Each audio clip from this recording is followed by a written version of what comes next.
Tamil Nadu speaker തെരഞ്ഞെടുപ്പിൽ സ്ഥാനാർത്ഥികളെ പ്രഖ്യാപിക്കാതെ DMK-യും അണ്ണാ DMK-യും JCD പ്രഭാകർ TVK സ്പീക്കർ സ്ഥാനാർത്ഥിയാകും.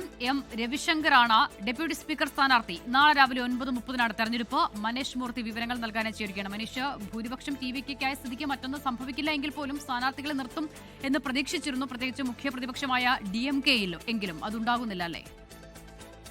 അസിത, 6 മാസത്തേക്ക് ഒരു തരത്തിലുള്ള ബുദ്ധിമുട്ടുകളും TVK സർക്കാരിന് ഉണ്ടാക്കില്ല എന്ന് കഴിഞ്ഞ ദിവസം തന്നെ മുൻ മുഖ്യമന്ത്രിയായിട്ടുള്ള DMK അധ്യക്ഷനുമായിട്ടുള്ള MK സ്റ്റാലിൻ പറഞ്ഞിരുന്നതാണ്. അതിന്റെ ഭാഗമാണ് ഈ ഒരു നീക്കം എന്നുള്ളതാണ് നമുക്ക് മനസ്സിലാക്കാൻ കഴിയുന്നത്. എന്തായാലും നാളെ എതിർപ്പുകളില്ലാതെ സ്പീക്കർ തെരഞ്ഞെടുപ്പും ഡെപ്യൂട്ടി സ്പീക്കർ തെരഞ്ഞെടുപ്പും നടക്കും എന്ന് തന്നെയാണ് മനസ്സിലാക്കാൻ കഴിയുന്നത്. കാരണം ഇന്നിപ്പോൾ എന്തായാലും സ്ഥാനാർത്ഥികളെ ഫയൽ ചെയ്തിട്ടില്ല. അത് രണ്ടും DMK ആണെങ്കിലും അണ്ണാ DMK ആണെങ്കിലും സ്ഥാനാർത്ഥികളെ പ്രഖ്യാപിച്ചിട്ടില്ല. നാളെ രാവിലെ ഇനിയിപ്പോൾ അത് പ്രഖ്യാപിക്കാനുള്ള സമയവുമില്ല. എന്തായാലും രാവിലെ 9:30-ക്കാണ് തെരഞ്ഞെടുപ്പ് നടക്കുക. അത് വളരെ വേഗത്തിൽ പൂർത്തീകരിക്കേണ്ട ഒരു ചെറിയ ചടങ്ങ് മാത്രമായി മാറുന്നു നാളത്തെ സ്പീക്കറിന്റെയും അതുപോലെ തന്നെ ഡെപ്യൂട്ടി സ്പീക്കറിന്റെയും തെരഞ്ഞെടുപ്പ് എന്നുള്ളതാണ്.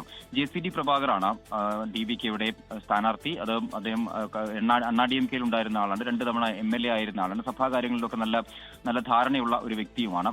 ഏറ്റവും ഇന്നിപ്പോൾ ഒറ്റത്തവണ തെരഞ്ഞെടുക്കപ്പെട്ട അല്ലെങ്കിൽ ആദ്യമായി നിയമസഭയിലെത്തുന്ന ആളാണ് ഡെപ്യൂട്ടി സ്പീക്കറായി തെരഞ്ഞെടുക്കപ്പെടുന്നത് എന്നുള്ളതാണ് ഏറ്റവും പ്രധാനപ്പെട്ട കാര്യം. M രവിശങ്കറാണ് അത് തെരഞ്ഞെടുക്കപ്പെടുന്നത്. TVK-യുടെ വളരെ പ്രായം കുറഞ്ഞ ഒരു വ്യക്തി കൂടിയാണ്. എന്തായാലും നാളത്തെ തെരഞ്ഞെടുപ്പിൽ മറ്റ് പ്രശ്നങ്ങളൊന്നും ഉണ്ടാവില്ല. വളരെ വേഗത്തിൽ തന്നെ ചടങ്ങുകൾ പൂർത്തീകരിച്ച് നടപടിക്രമങ്ങൾ പൂർത്തീകരിച്ച് പ്രഖ്യാപിക്കുക മാത്രമാവും ഉണ്ടാവുക. അസിത, ശരി. മനീഷ് മൂർത്തിയാണ് വിവരങ്ങൾ നൽകിയത്.